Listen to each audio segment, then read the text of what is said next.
हनुमान् श्रीपदो वायुपुत्रो रुद्रो नघोजरः अमृत्यवीरवीरश्च ग्रामवासो जनाश्रयः धनदो निर्गुणः शूरो वीरो निधिपतिर्मुनिः पिङ्गाक्षो वरदो वाग्मी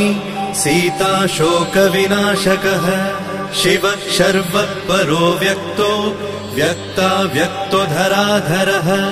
पिङ्गकेशः पिङ्गरोमा श्रुतिगम्यः सनातनः अनादिर्भगवान् देवो विश्वहेतुर्जनाश्रयः आरोग्यकर्ता विश्वेशो विश्वनाथो हरीश्वरः भर्गो रामो रामभक्तः कल्याणप्रकृतिस्थिरः विश्वम्भरो विश्वमूर्तिर्